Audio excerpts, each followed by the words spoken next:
So in today's class, we'll try to discuss the file system types in the Linux, which are very important for any network administrator who works on the security onion machine or the cyber security operation machine or Kali Linux machines. So there are many different kinds of the file systems that varying in the properties of their speed and the flexibility, security, size, structure, logic, and more.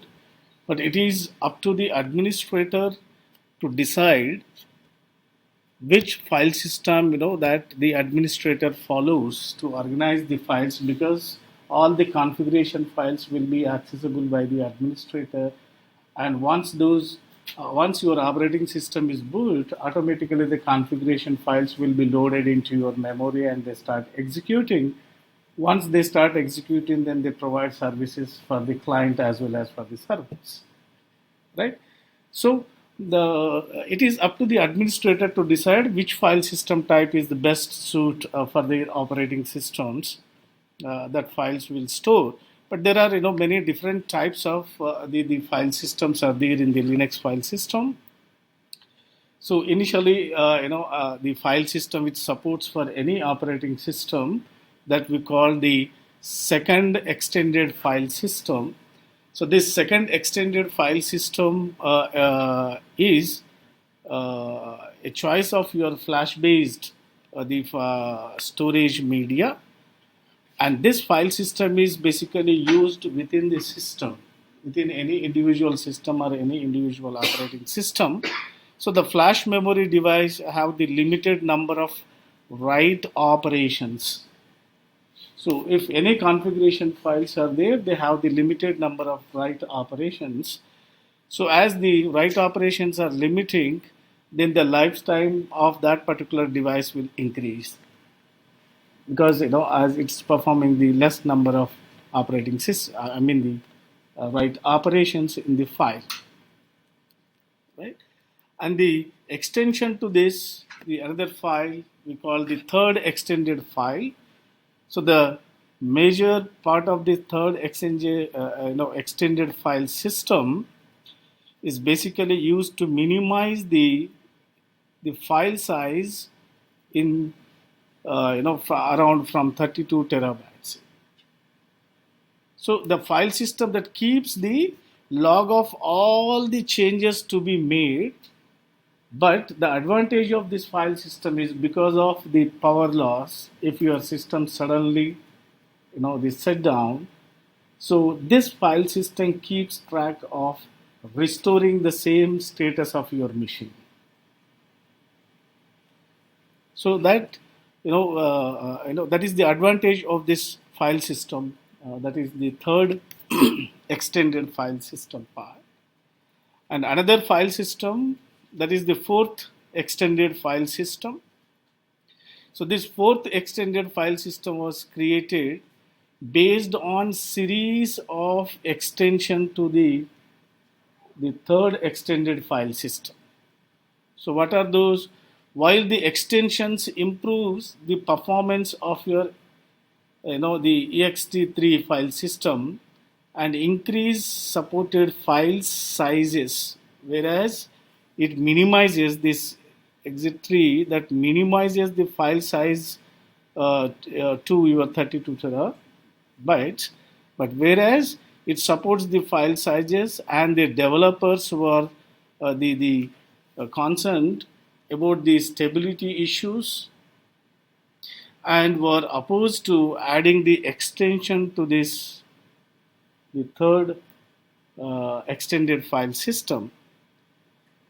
So these are three different file systems which are available to the system administrator, we call. So these file systems are basically used for what purpose? To create the configuration files. And there are the other optional file systems that we call, if your device is connected to the network and if you are able to access that file remotely through your network, then you required another file system we call the network file system. So in the network file system, that is, we name it as your NFS based, the network file system. So this is the network based file system, and it allowing the file access over your network. So that means either you can directly access on the individual network, individual device, or you can access through the network. So from the user standpoint, this network file system, there is no difference between accessing a file on a local machine or remotely you are accessing. So that is the advantage of this NFS file system.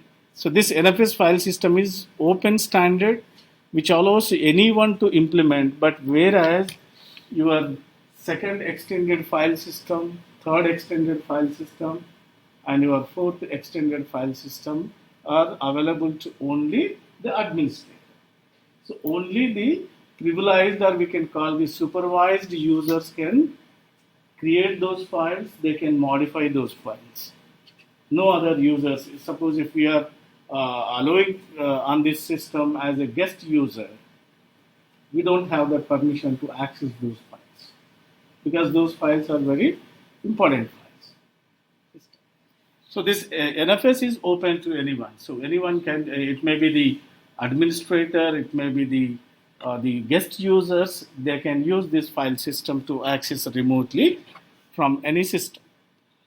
And then another file system named as your compact disk file system, or CDFS we say.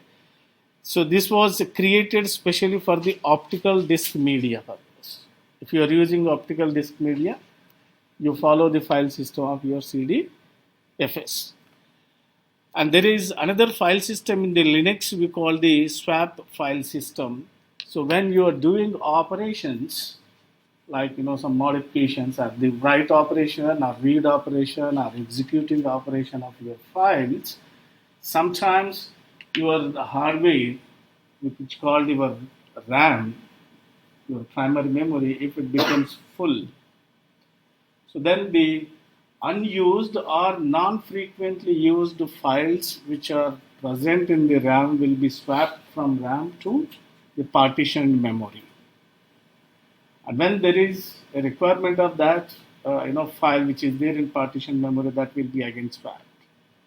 So in that case, to improve the performance of your Linux operating system, this file system is used, the swap file system. So while swapping, so the swap file system is used by most of the Linux distributions. It may be your Kali, Security Onion, or CyberOps, or any other operating systems based on the Linux. When it runs out of the RAM, they use this swap file system. Reason is, when this happens, the kernels move the inactive RAM content, means inactive files from your RAM, to swap the partitioned and the disk. Which disk? Your hard disk. From your hard disk, so virtual memory will be created. In that virtual memory, your RAM files, the inactive RAM files, will be shifted to the virtual memory. So these are the optional one, and the previous one. These are the system, the administrator, files we call.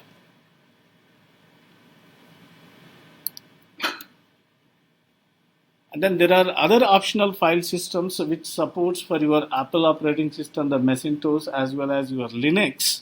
We call the hierarchical file systems. So these hierarchical file systems are used by the Apple in generally in its Macintosh computers. But the Linux kernels includes a module for mounting the hierarchical file system plus for read and write operations. They mount the HFS for the read and write operations. You can read the content from your file and you can write content into the file. And another one is the Apple file system, which is optional one. So an updated file system that is used by the Apple devices. So it provides strong encryption. The Apple file system provides strong encryption and is optimized for the flash and solid state drives. And the final file system type in the Linux is your master boot record. In this master boot record, it located in the first sector of a partitioned computer. That means generally we say that the operating system will reside in C drive. Similarly, in Linux, it will be in the first sector of the partitioned computer. So this MBR stores all the information about the way in which the file system is organized. If the file system is following the second extended file system, or third or fourth extended file system, or NFS, or the hierarchical file system, or your compact disk file system, or so it keeps all the file systems organization in the memory. And this MBR is quickly hands over the control to loading the functions, and which loads the operating system. Loads the functions and the operating system. So these are few of the what you call the file systems in your Linux. So in your exam, it may ask you that what are the different file systems are there in the Linux operating system, or the question may ask you that what are the administrative file systems in Linux and what are the open file systems in Linux.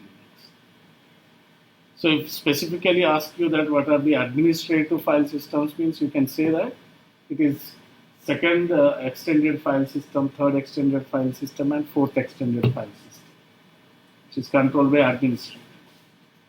And the remaining, like NSF, or the compact disk file system, or hierarchical file system, or Apple file system, or your master boot file systems, these are optional. So the administrator can use this file system, as well as the guest users are also able to use these file systems. So use these file systems means what? They have the right. They can read the content from this file and they can write the content into the file. Okay?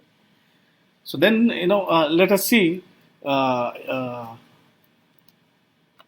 In this case, a file system type.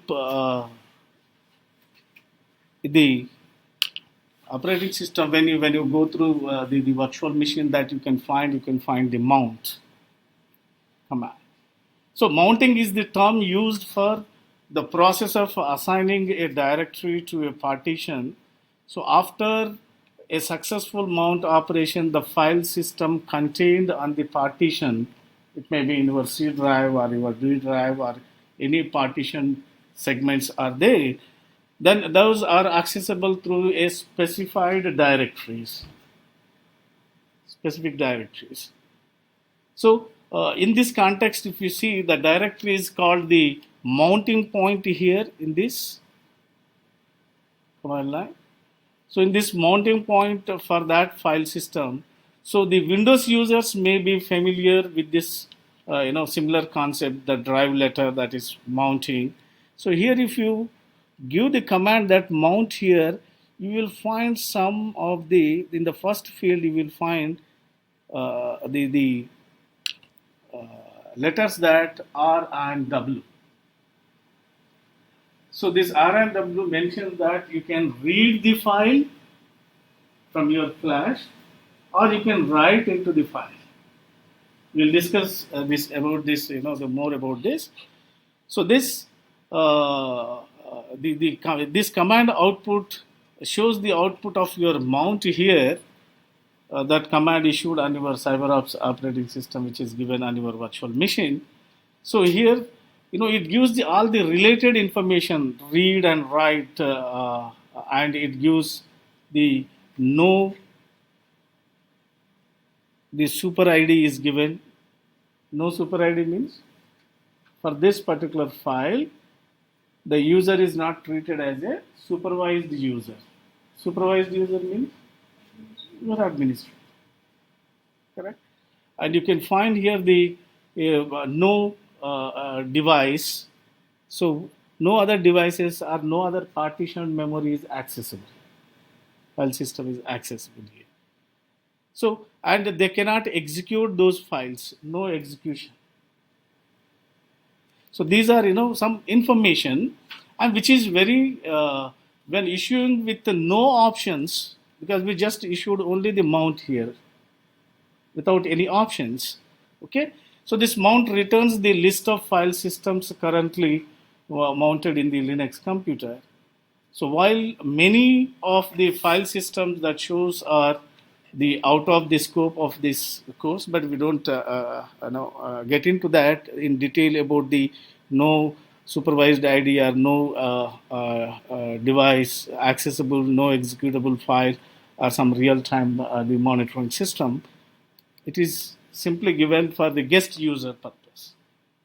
So from here, if you see that, you can find different users here. Terminologies. Are you finding a called group here?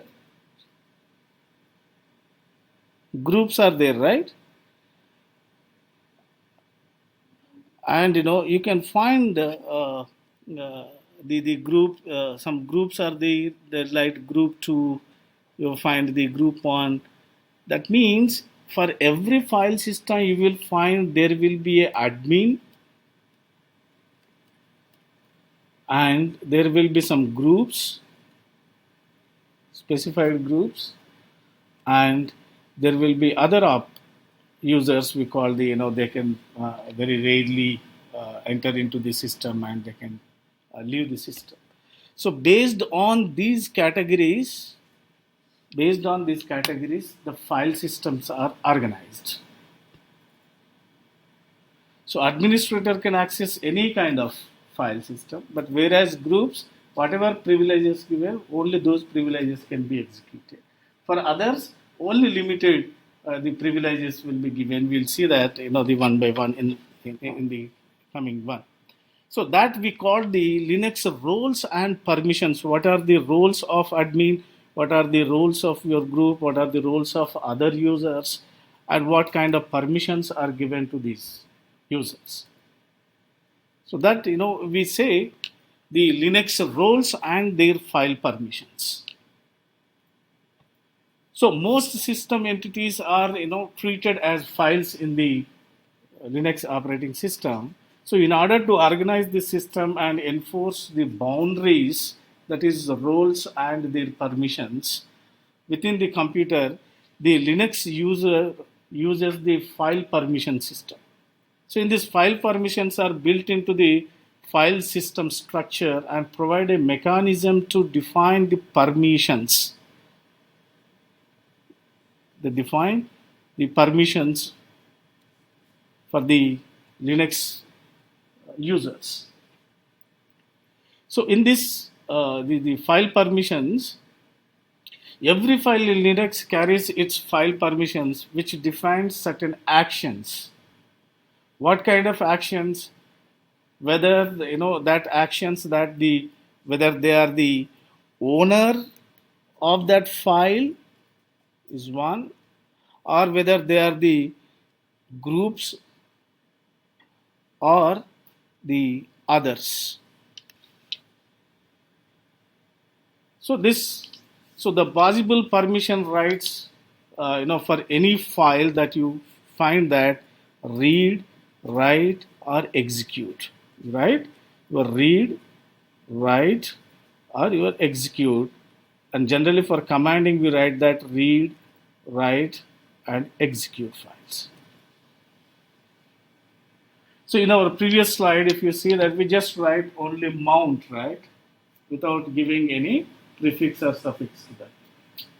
So we haven't mentioned any permission for that mount files. So if you give these additional commands, that means you are providing a role and permission for that mount files to perform. Okay. So here, generally we just consider a command like, ls means the basic command which we use in Linux. Ls means list the files, number of files in that directory, right? If you write the ls with minus l parameter, so this parameter lists the additional information about that file. So if I write any command like after dollar, if I write ls minus l, and if I created a file that raj.txt suppose, and by just giving the enter, it will provide the additional information about this file, that in this file whether the user can read this file or write this file or execute this file. Okay, so, and who is this user? As we are saying that there are three types of Linux users are there. 1, 2, and 3 types. So for every user, they can perform either read operation, write operation, or execute operation. So for every user, you will give a combination. So first, you will give the combination for the users, then the groups. Group can read, write, or execute, or any other users, they can also read, write, or execute. So total, you will get total 9 different operations for different users, right? So let us see this, with an example. While executing this command, and if you are entering, so that entry, this command gives the additional information about this file, whether this file will be read by the user or write by the user or execute by the user or combination of all this. So if you see this in this command prompt, if you see this ls minus l for a file that's space.txt. So when we give this command, this ls minus l command gives the complete details of the file. Complete details of the file. So what are the details on this particular file? A user can, what are the roles are there by the user, and what kind of permissions are given. If you see here, first you are finding the first field of this one is up to here. As we saw, how many users will be there? There will be 3 users, 3 different groups, right? Users group, administrative user group, and your group 1, other user staffs, or your the other users. So total 6 permissions will be there. So from here you can see this. For user group, if anything starts with minus and written as RWE, that means it shows that what are the different operations can be performed by a user on a file. So instead of space, if it is written that, suppose if you find DRWE, it shows that the user can perform read, write, and execute operation on a directory. If minus symbol means on a file. If D is written means they can perform on a directory. Okay. So from this you can see here the first field of your text space.txt. The first field is giving this information. Your second field is 1. So this 1 says that the hard link to the file. Hard link to the file means it's gives that these operations can be performed on an original file which is located in the specified directory and location. Means that there is a direct operation on the original file. So this is the second field defined, the hard links to the file. So 1 after these permissions, 1 will be there. Okay, that means there is only one file is there. All these operations will be performed on the original file only. If this hard link is supposed to That means there will be two files will be there which are linked to each other. We call the space 1.txt. So there will be two files are there. If any modification done in the first file, all those modifications will be done in the second file also. Okay. Then the third file is the third field of your file is your analyst here, and here we says that the users and the groups that are the staff who are there in that particular group who can own this particular file respectively. That is, the analyst user is there and your staff users. So this, the third and fourth field, it gives the permission for the analyst who is a single user, and fourth field is staff, it is a group of users.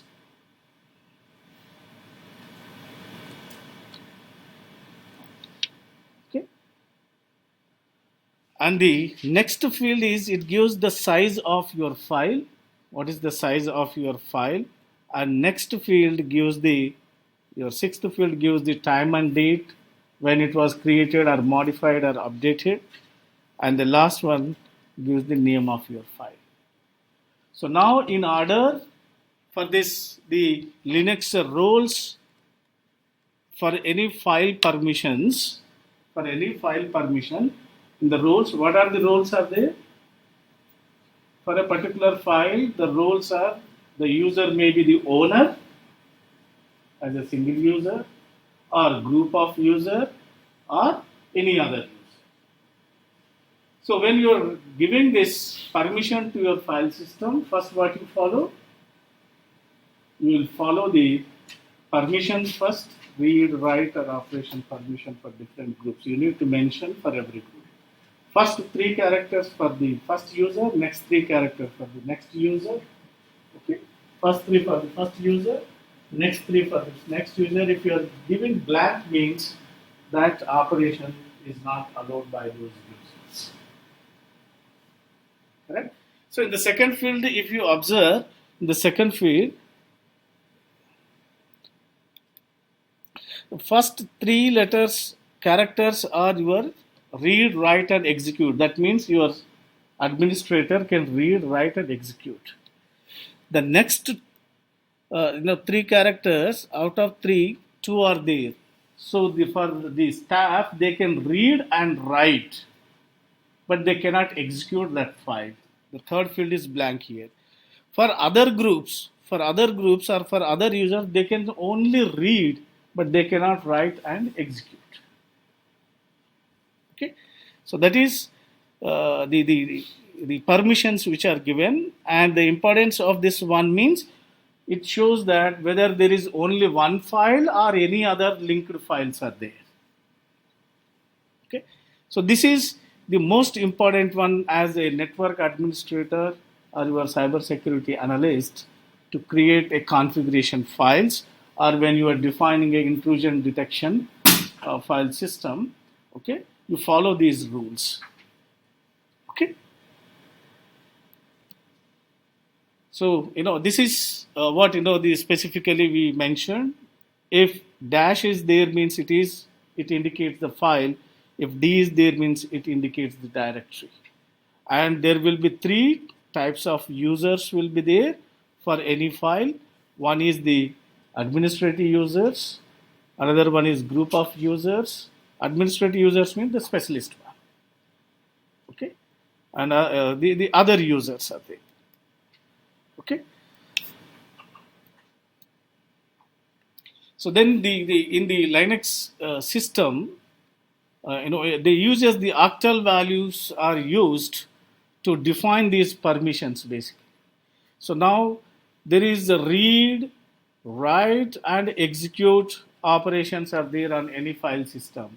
So if you write that 2 to the power of 3, it gives 8. So there are 8 possibilities are there. Correct? So in 8 possibilities means you can write the octal form as 000, 001, 010, okay, 011, then 100, 101, 110, and 111. So here 000 means all dashed, right? So no permissions, no access will be given to any of the users. And if 001 means read, write, and execute, in that case, if last one is set to 1, last bit is set to 1 means your execute is there, expired, correct? So that means what? They can execute only. The next one, W is active here, that means they can only write. In the next one you are having, the R is not there, W and your X is there, so they can write and execute. So these are different possibilities that the file permissions are the fundamental part of your Linux and can't be broken in it at any time. So the only users that can override file permissions on Linux computers is the root user only, or we can call the supervised user. Or sometimes for that we use the command. Which command we use for supervised users to execute any of the operations? Sudo. Yeah, supervised user used. Okay. So then in the file system, the hard links and the symbolic links, as just explained, whether you are working on a single file or whether you are working on a double file. Okay, that means to keep every user, they try to keep two files. If one file, because of some problems, if it is corrupted, another file will be there. Another file will be there. But if any changes are there in the original file, the same changes must be made in the alternative files, the second file. So that's why we call that hard links. Hard links means single file, original file, and your symbolic links are soft links we used to call.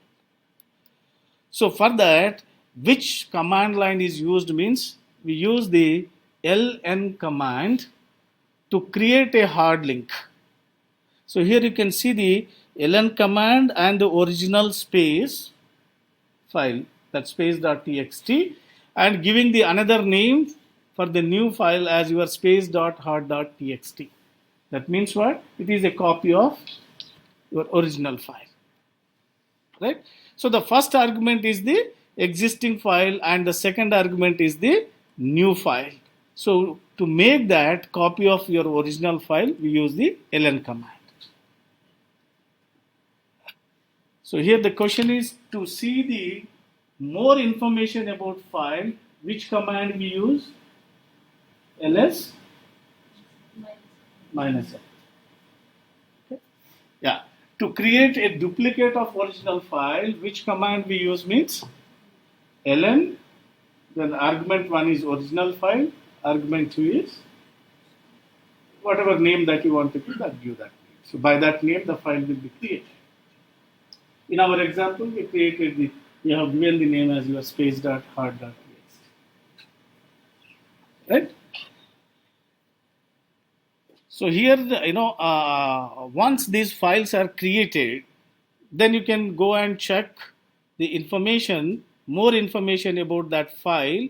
Instead of giving for every file name, you may use the star after the file name before the extension. It will give the permission for those files, and here you can see the harder. Is it 1 or 2? It's 2. So it says that there is one hard file, another soft file. Two files are there.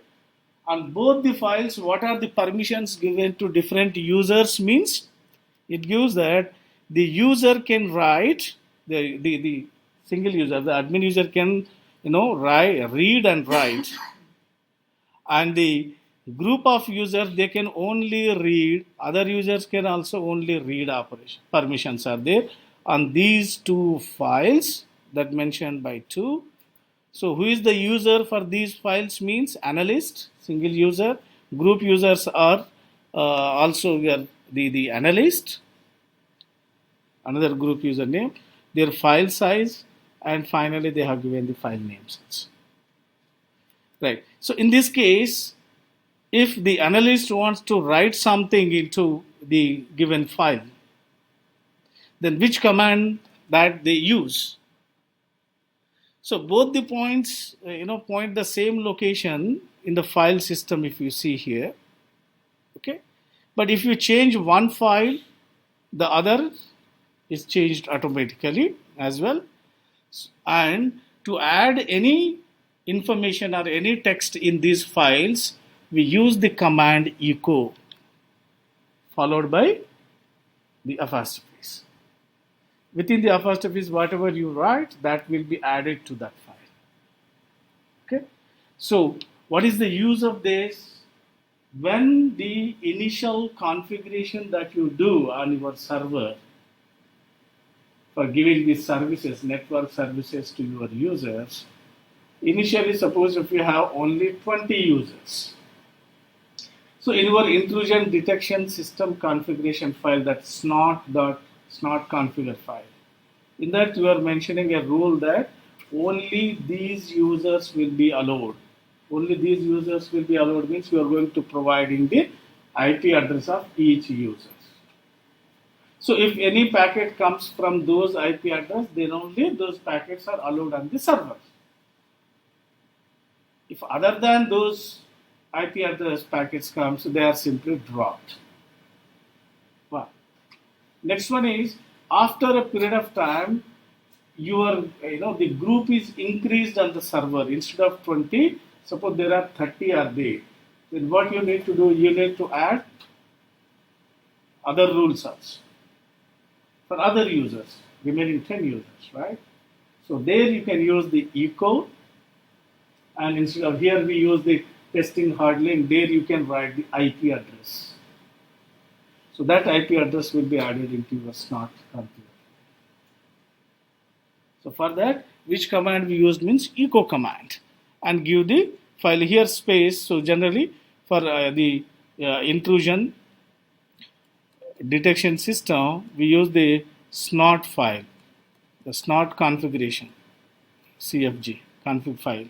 So we can open this and we can add the rule that in that the echo, you can write the IPv4 192.168.15.30. So this IP address will be added in the configuration file. So upon when you are interacting with the server in client server concept, so whatever packets come, those packets will check whether this IP address is there in this configuration file or not. If it is there, then that will be allowed. If it is not, then it will be simply dropped. Okay, so that's the use of this Linux roles file system and your hardened the symbolic links. So next, in this system, you can use another method that in symbolic link, you can also call this as your symlink or soft link, which is similar to the hard link. In that, applying any changes to your symbolic link will also change in the original file. If you do any changes in the second file, automatically it will be changed in the original file also. So as shown in this case, if you see this, we use the command to create the duplicate file. We use the ln command and then original file and the new file name. If you use the symbolic name for changing that, we use the command -s. So use ln command with option of your s to create a symbolic link. So you can notice here that adding a line of your text to a text.txt in this case by using your ecosystem. Okay, so that will also add the line in your my.txt file. The same line will also be added in the my.txt file simultaneously. By just entering this, you can find in both the cases. So you can check it out for more information of this. So by after that, if you give this command, it will give all the information what is there inside that. So if I want to check what are the content are there in that file, which command should I use? If I want to check, what information is there in the test.txt cat. So once you execute these commands, and then if you want to check whether if I added the command added the line into the my test.txt, whether it's reflected in the test.txt, you use the cat command and just check it out whether it is updated in your lab. Okay, please focus on these, and whatever the commands that you perform in the lab, that will also comes in your exam also. So practice more, not only for a critical part, the execution which you done on your lab pages, that will also be covered in the exam. Exam is multiple choice questions only, but you have to focus. You may get some, if at least one letter goes the left and right, then that will be a bad command. Yeah. So this is regarding the file system and their file permissions. I hope it's clear, right? Okay. So what are the two different groups of the file systems? One is admin group file system, another one is guest user file system. Admin groups are second extended file system, third and fourth extended file system. And other groups are open file systems are your NSF, your the compact disk file systems, your hierarchical file system, Apple file systems. Okay. So these are open for the additional users, but at the same time they are also used by the administrator. So what are the different operations can be performed by the users on these files? Means read, write and execute. Okay. So what are the different groups of means? There will be three groups. One is specialist group, another one is staff type group, another one is other groups that we can name them as owner, as user, then a group means your staff, and other users can be any. Yes, okay. Yeah, so this is the summary of this file system. So in your lab, you can just try to do with locating the hard links or locating the file symbols by using these commands on your in your lab activity. Okay, so you will familiarize yourself with all this file system by doing the execution of those. So not only just typing or executing, you try to write on your pen and paper so that will helpful to you to remember for a longer time. So next, working with the Linux, the operating system, the graphical user operating system. This graphical user interface that you can find there is one interface presented in most Linux. We call that your Linux based on your X Windows system is your X11, or we call the X Windows are also known as your X or X11. So this is a windowing the system that is designed to provide the basic framework for your graphical user interface. So to execute any the graphical user interface operations, either on machine tools or in your Linux, in the background they use the development framework of your X11. Okay, so this X includes the functions for drawing and moving the windows on display devices and interacting with the mouse and your keyboards directly. So in this, if you see the difference between the Windows managers on Genome and your the KDE Windows Manager, it looks like this. Genome and your the KDE Windows Manager. So specifically, the Linux graphical user interface, it looks like this. So while the operating system does not require any graphical user interface, to your functions, but if you're a system administrator, you need to execute the commands in terms of your command line prompt only. So there you will find the terminal symbol. So from this application, if you go to the application, you will find a terminal. By using terminals, you can execute the CLI, right? So which is similar to you, but in this graphical user interface, you will find the apps menu, the application menu on left side, where all the applications that you can find, if you are running the Kali Linux, it will give what are the different application tools that Kali Linux can execute. There you find the reconnaissance tools, exploitation tools, post engineering tools, social engineering tools, vulnerability tools, and your port scanning tools, your network scanning tools. So all the applications that you will find there. And then the Ubuntu doc is there, doc files. It is at the like your taskbar type. And the top bar that you will find in the description. I don't want to go much about this. You just go through that. You can find the calendar and system message phrase in graphical user interface, as you can see on the screen when you get into that. But the important part is working on a Linux host with this graphical user interface is how do you run and installing some of the applications on the Linux host. So some basic commands here.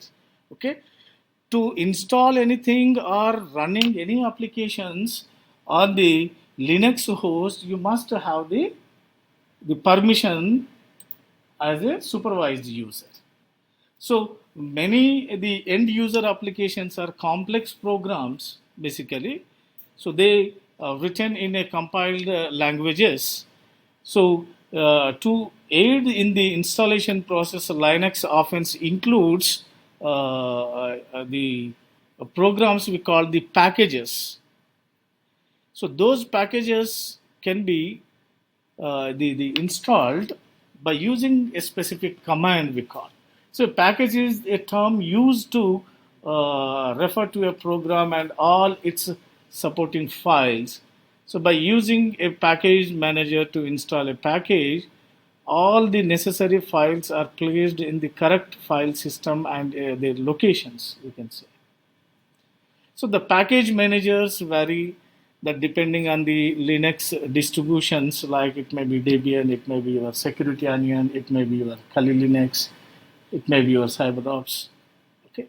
So for example, to install any the application or run any application, you can see from this command prompt that you must have the privilege as a supervised user privilege sudo, and then you will get the apt get command. So this apt get command is used for your Debian distribution, of your Linux group or Linux the packages. And then you are giving whether you want to update or whether you want to install. That if install means you use the install operation, but first it follows the permission and the command for running or installing the packages. Right? So from here you can see the different keeping the system in up to date. We are following the update file. So there are these OS updates are also known as your patches. Why it is required to update the patches? To avoid the vulnerability of the system. Okay. So these patches are released periodically and they must be updated. So the modern operating systems will alert the users to update. Correct? They will give some notifications that your operating system is out of date, try to update it. Or else, after a particular specified time, your system will become vulnerable. So there are some the operating system or processor architectures are the architecture of the Linux Debian or Ubuntu Linux distribution commands, the tasks are install a package by their names. So you use the architecture as your the Pacman package, the manual, and by giving the parameter as -s, so that the apt installs for Debian or Ubuntu operating system. If you want to remove any package names, particularly which are you installed, you can use the parameter -rs. And this the Pacman is used by the Linux architectures, right? And if you want to update the local package, you use the parameter -S small y to get update. And to upgrade the currently installed packages, you use the upgrade one. So that is -S Y, sorry, small y and small u. So these are for before you are going to execute any operations on the Linux operating system, the basic command which is followed by every administrator is sudo get apt update first. So that once your system is updated, then your system is not having any vulnerabilities. And after that, you can start writing, creating files, creating configuration files, or providing services. That okay. So there in the if you see these the operating system updates in a graphical user interface, there you can find that software updates. So you will find this kind of the icon. If you click on that, it will update your operating system, right? So then processes and forks, that will be automatically updated. So here the processes are running the instance of your computer programs, right? And forking is method that the kernel uses to allow the process to create a copy of itself. Okay, that means as we did in the we have seen one command that to create the ln command, which creates a copy.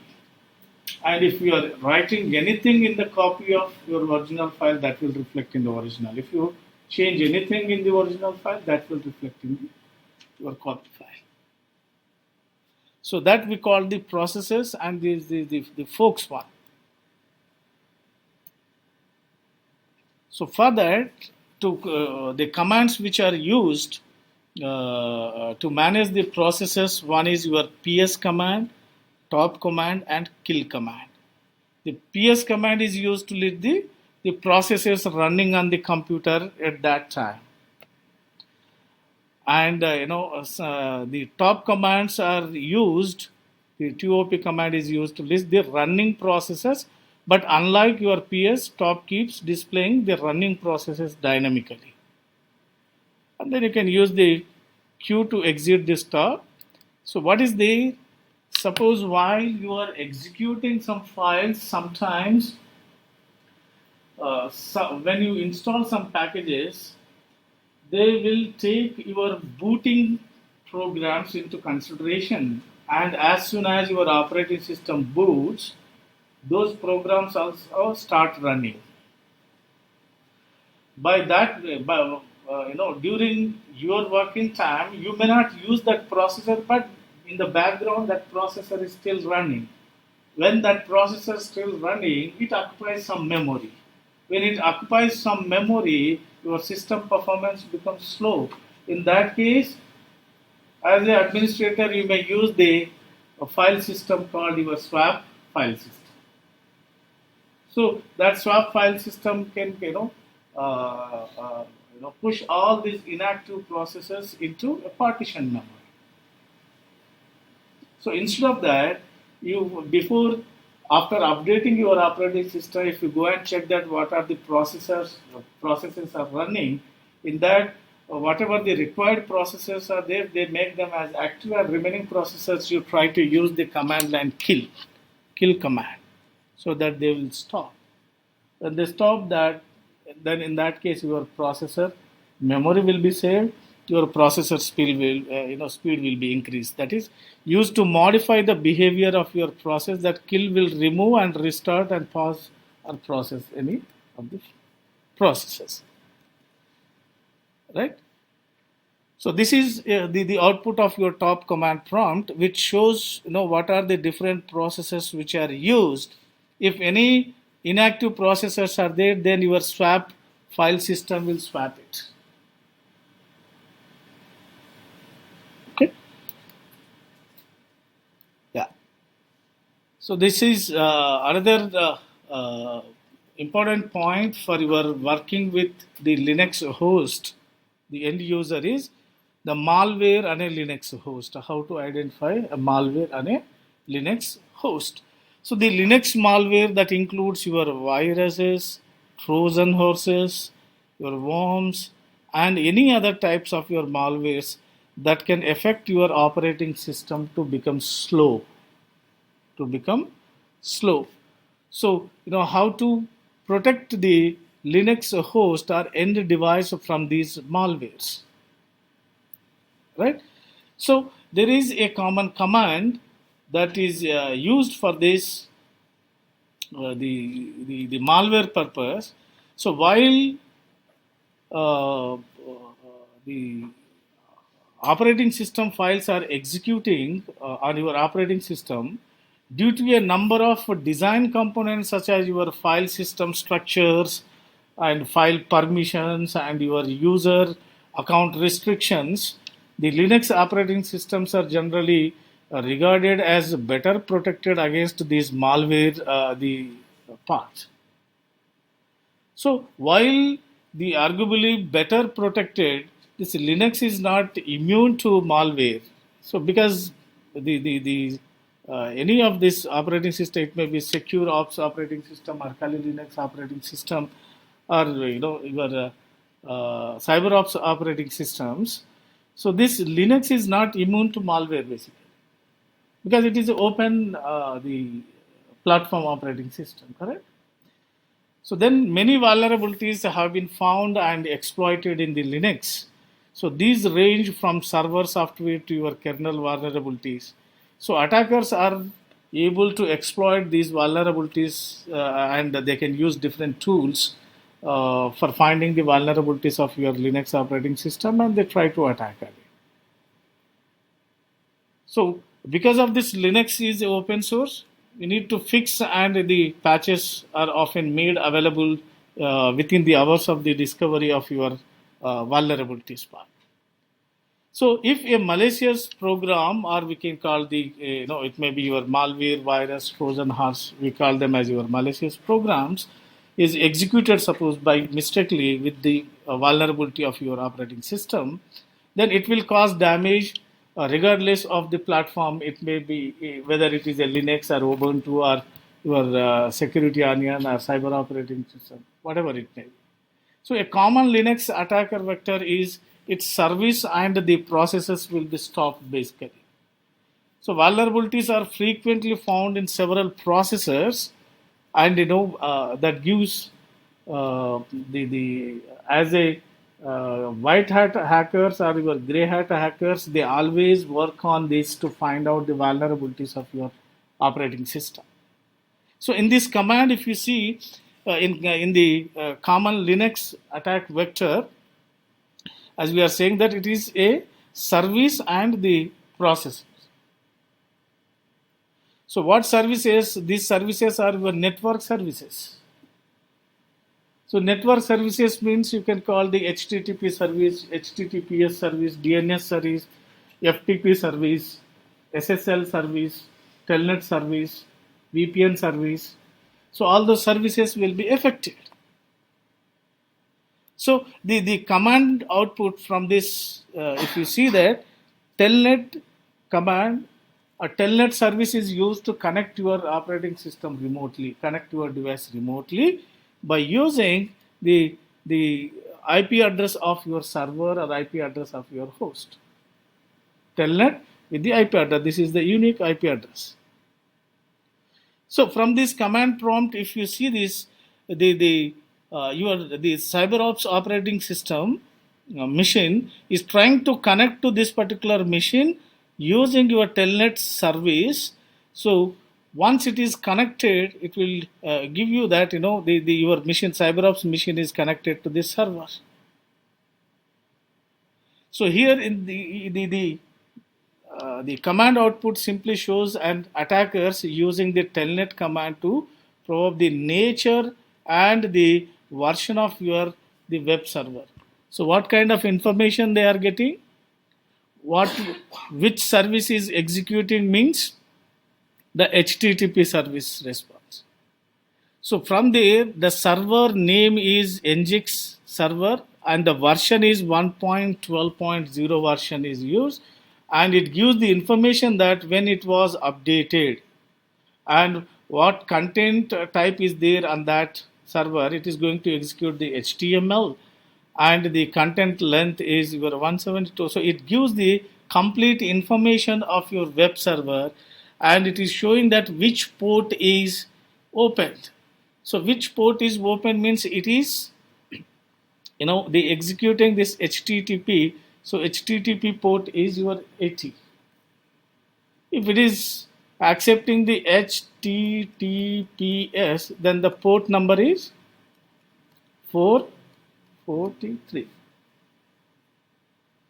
So the attacker has learned that the server is running the Nginx server, web server, and the next step would be the research known vulnerabilities on that particular server code.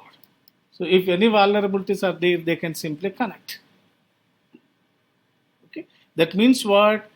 The attacker is trying to connect with the machine web server using your telnet, and if your server is not accepting this port, suppose 80th port, then it will not give as connected. It will give that it is not reachable.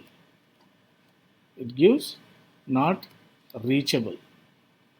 Not reachable means what? Your server is safe from the attacker. Your server is safe from the attacker. So another is your Rootkit Check. So Rootkit is a type of your malware that is designed to increase an unauthorized user's privileges, or they grants access to the portions of your software that would not normally be allowed. So for that, they try to use the command that sudo /check chk rootkit. So then it will ask you a password. For the analyst, if you give the password, then it will checking whether all the configuration files, whether they are safe or not. So this rootkit is the destructive, as it changes the kernel codes and its modules, that changing the most fundamental operating systems, that whether they are infected or not. So you can see that all those files are, whether they are infected or not, it will give you the information, infected or not infected. So this is the most important the part for the working on your Linux host. So this rootkit, the detection methods that includes booting the computers from the trusted media only. And this rootkit removal can be complicated, but reinstallation of your operating system is the only real solution for any problem if they are affected by the attacker. Right? And another one is your piping command. In the piping command, which we already seen that, although the command line tools are usually designed to perform a specific well-defined task, like the ls minus l means it gives the complete information about your the file system or your directory, but the many commands that can be combined to perform more complex tasks by your the technique which are known as your piping. So in piping means it is finding, it can group our piping is consist of your chaining commands together or grouping different commands together to perform or execute on terminal at a time. So that two commands like ls and your the finding a particular word in your cat file, you can use the grep command. So this can be piped together by using the piping command method as your ls minus l concatenated with your group. That means it gives the symbolic function, the symbolic copy of your original file. In that file, you are going to search whether this information is there or not. So that you can give that command as your ls or grep file on the host, or you can go with the directories also. That will give the information of your group file. So this is, the simple thing for piping or grouping multiple commands means you need to use the concatenation symbol, the vertical bar, for any file system. Right. So this is, something about the Linux basics. Try to execute all these commands. Not only execute, understand why these commands are there. Okay. So in the next class, we try to discuss straightly into our network services and network protocols, and then we move faster there. Okay. So these basics are very important to successfully complete this course. Yeah, so this is all from my side. If you have any questions, please feel free to ask. If not, we can disperse.